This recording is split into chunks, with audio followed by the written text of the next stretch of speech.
E 915 79 43 e...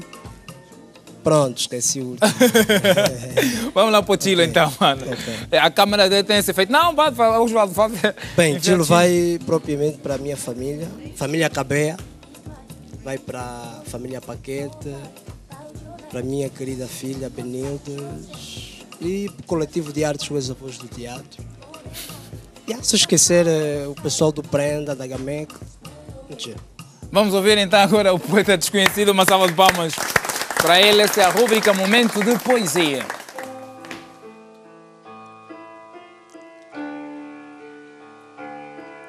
Tão simplesmente como a simplicidade, poeta desconhecido no século XXI. Ai, ué! Saudades. Ai, ué! Saudades.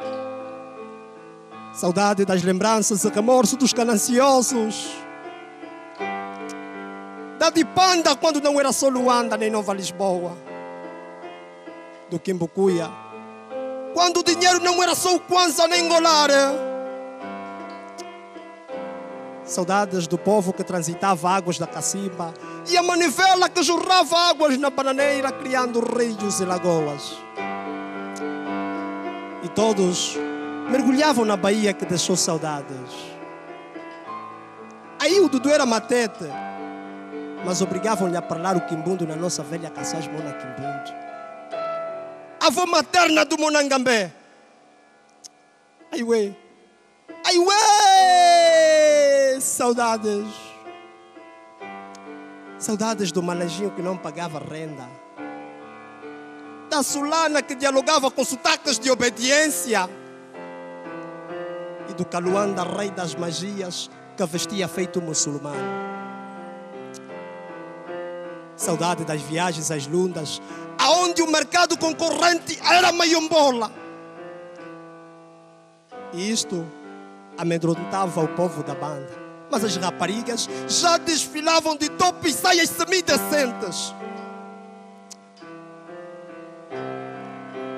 Quanto a nós, quem nunca vestiu fato macaco e bombazino? Saudades das casas de pau a pique, que inundavam, mas não nos quebravam o tornozelo. Era só o João que tinha mania de mabuelar-se as penduras no pau do jacaré bangão. Ai ué, ai ué! Saudades. Saudades da mulata que atraía os paracadistas e os cantores quando os músicos não existiam. O comboio era táxi predileto pela maioria porque a minoria não existia. Obrigado. Irmão, estamos juntos. Muito obrigado e sucesso aí na sua carreira, ok, mano? Estamos juntos. Ok. Bem, foi a intervenção do poeta desconhecido e agora sim, retornando à nossa conversa, é fundamental nesta segunda parte atacarmos novamente a questão da gestão, terceira parte, melhor, atacarmos a gestão do lar, sobretudo falando de pessoas, o pessoal de renda baixa, muito baixa mesmo, que há pessoas em Angola que, portanto, a situação não está boa para todos também, né?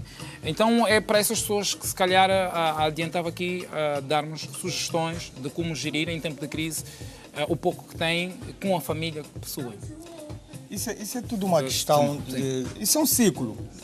Ou seja, se nós tivermos 3 camadas sociais, a maior alimenta a média e a média alimenta a baixa. Okay. Ou vice-versa. Ou seja, aqui há um trabalho que todo mundo participa.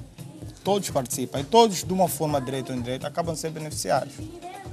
Mas é importante que seja definida uma estrutura dentro do orçamento familiar. Okay. Ou seja, vamos a falar do que exatamente? Imagina que nós estamos aqui a dar um exemplo, não é? Imagina que o sonho da família a curto prazo é uma viagem, cuja essa viagem tem um preço já, ou seja... Mas a família de renda baixa, doutor, não sonha com a viagem, é que está o problema. Não, é só um exemplo. Sonha em pagar as contas, em tirar o quintal de chapa, meter um de bloco. Estou a falar mesmo de... Eu quero fugir um bocadinho da classe média, mas eu sei que é fundamental. O meu sonho vai alimentar os funcionários que trabalham, por exemplo, numa pousada. Ok. São pessoas de baixa renda. Sim. É isso que eu estou a tentar trazer. Ok, ok. É importante nós também pensarmos, como disse, isso é um ciclo. Quem, por exemplo, nós... Ou seja, está relacionado, então. Ok. Direto ou indiretamente está sempre relacionado. Vá. Imagina, por exemplo, nós não consumimos muito o mercado nacional. Sim. Todo mundo está preocupado. Importamos muito. Não, fora isso, mas também está muito preocupado em ir para o estrangeiro. E dificilmente nós vamos conhecer aquilo que é a riqueza que nós temos. Ok. Se eu tenho um sonho de visitar, por exemplo, uma pousada, vai em Malanje. Ou seja, ganhamos dinheiro aqui e gastamos lá fora. Exatamente. Não, poupo aqui Sim. e vou enriquecer ou trazer alguma poupança para o pessoal de Malanje. Que são funcionários de base, são funcionários do médio, mas também são funcionários. Ok. E eles Estamos também a falar do turismo algum, interno. vão ter algum recurso para poder sustentar as suas famílias. Ok. Nós saímos muito para o estrangeiro, mas também temos grandes opções aqui, nós temos muita coisa. Mas é importante que haja essa definição. Eu, por exemplo, que posso, entre aspas, que aqui o poder é sempre uma coisa muito relativa, sim. é relação para todos, para Sim, todos. sim, Eu sim. estou a falar de todos, não Ok. de mim, particularmente. Eu vou definir uma estrutura em que tem um orçamento a entradas das famílias e depois vou então fazer o quê? Primeiro retirar a poupança. Só depois é que eu penso nas despesas. Ok. Por quê? Porque eu digo sempre, principalmente sempre que estou a dar palestras, as despesas podem ser zeradas, ou seja, têm que ser zeradas, porque eu já sei o que é minhas despesas. Mas é importante que eu tenha consciência do nível de vida que eu quero ter. É importante porque eu tenho um teto no meu orçamento. Ok. E a partir desse teto, eu tenho que ver que aqui eu não posso ultrapassar. Esse é o meu limite. Ok. E daí, então, eu vou começar a definir as minhas coisas. E cumprir escrupulosamente com tudo aquilo. Exatamente. Porque se eu não tiver essa planificação, eu também não consigo ajudar os outros. Estamos aqui a falar de coisas supérfluas e que muitas das vezes prejudicam, de uma forma direta ou indireta, a outra camada, por exemplo. Tá bem. Então, temos que definir primeiro a estrutura, primeiro poupança, depois é que vem as despesas e temos que zerar as despesas. Podemos até, inclusive, depois da poupança, fazermos aí um item chamado reserva para situações urgentes, por exemplo. E as despesas, nós temos despesas fixas e despesas variáveis. Aqui nós podemos trabalhar nelas. Nas variáveis, por exemplo, nós podemos trabalhar, porque até nas variáveis nós conseguimos rapidamente fazer substituição de muitas coisas. Por exemplo, vamos tocar nos alimentos. Eu gosto muito de tocar nessa parte dos alimentos, porque às vezes Era aí onde eu queria chegar, porque eu preciso de dicas práticas. Confundem muitas coisas. Sim, sim. Por exemplo, Danone. Quanto é que custa um Danone? Quanto é que me vai ficar um Danone se eu comprar o ano todo? Vai ficar muito caro. Qual é a outra opção que eu posso substituir pelo Danone? Com um preço mais baixo. Mais baixo. Iogurte E se natural, calhar até com a mesma qualidade. ou mais até. Sim, sim. Por exemplo, há uma das... Não queria fazer publicidade, mas já aproveitar. Uma das manteigas que eu gosto de consumir porque é boa é a manteiga da Latiangol. Ok. Mas muita gente prefere a Presidente ou uma outra. Mas eu tenho que ser conscientemente... Não que o doutor trabalhe na Latiangol, não. Livre Não disso. tem nada a ver. Não, esse é só um exemplo, Ok. que nós temos aqui coisas que podemos substituir pelas outras com melhor qualidade.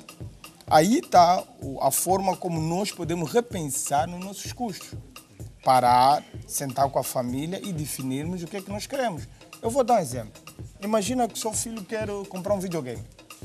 Esse videogame custa, por exemplo, 10 mil kwanzas. Um exemplo. Não, 20 mil. No meu caso fica 40 exemplo. mil. São Pronto, dois. vamos lá, 40 mil, um exemplo.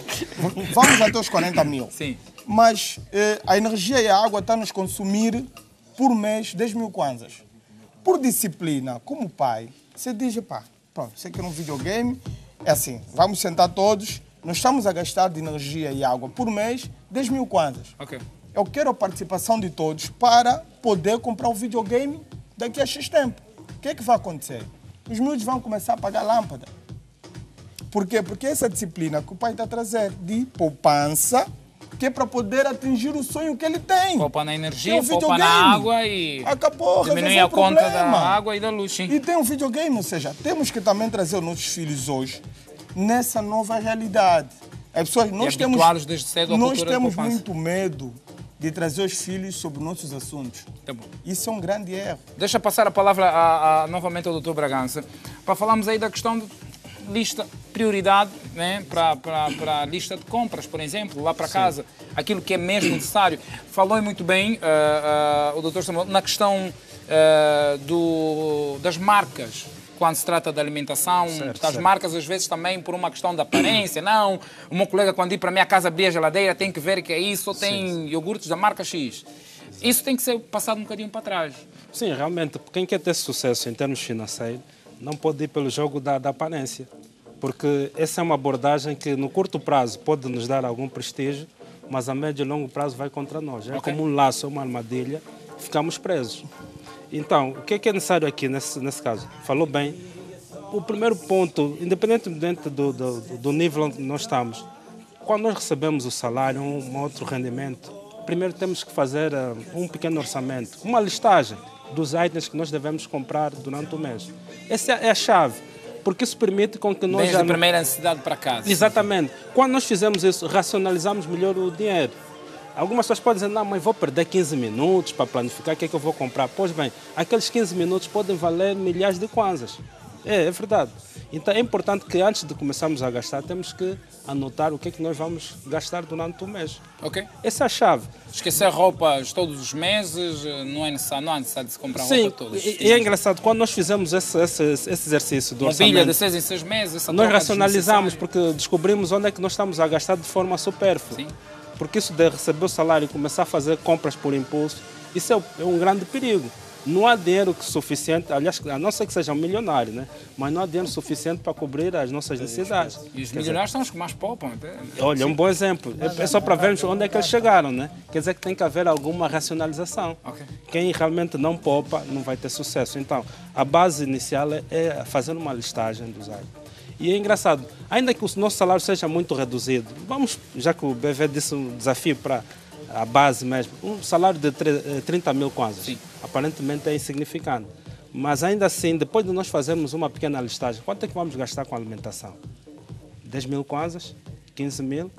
O transporte, o táxi, enfim, vamos listar, mas ainda assim vamos ver, se calhar, olha, com 15 mil para a alimentação é muito, em função do rendimento disponível. Vamos já atacar, se calhar, vamos só pensar em 10 mil. Mas como é que nós vamos conseguir alimentar a família com apenas 10 mil? Okay. É aí que depois surgem novas soluções. Se calhar, em vez de fazer compra no supermercado... Vai para o mercado do 30. Do 30 ou no cantinho, então, enfim, vai ter mais opções. Ou até, se calhar, vai ter a ideia de ter uma pequena... Porque há pessoas que têm no quintal, podem ter uma pequena horta. Sim. E aí vai ter alguns alimentos. Produtos sim. de primeira... Há locais onde certos bens são quase gratuitos. Okay. Então a pessoa tem que aproveitar isso. Tá. Eu conheço famílias que por vezes aproveitam, há igrejas onde oferecem sopa gratuita, alimentação gratuita. Se o rendimento é escasso, por que ter vergonha? Vai lá, leva a sua marmita e vai conseguir a sua condição de vida melhorar. Okay. Enfim, ou seja, então em vez de morrer à fome. Sim, então vamos descobrir, depois desse exercício, que mesmo com pouco nós podemos, se racionalizar e ainda ter algum valor que é importante para a poupança. Okay. Quem realmente quer ser bem-sucedido tem que reservar pelo menos 10% daquilo que ganha para a poupança. E nós, com base nesse exercício, provamos que, afinal de contas, há sempre soluções. Nós conseguimos sempre poupar. Ok. Infelizmente, faz emocional que o nosso tempo acabou. Eu queria ainda passar a palavra aí para finalizar o Dr. Satyohamba. Mas eu gostaria que, se pudessem, deixar aqui contactos, página no Facebook para interagir com o pessoal. Só rapidamente aqui, começando pelo Dr. Bragança. Sim, eu deixarei o meu contacto para palestras e formação. É o 938 35 33 66. Vou repetir. Sim. 938 35 33 66. Doutor Satyohamba, número? Vou deixar o meu e-mail. Sim. satyohamba@hotmail.com. E o meu Facebook é mesmo Satyohamba. Ok, tá bom, obrigado. Tá bem. O meu e-mail é samuelfernandomanzambi@gmail.com. Samuel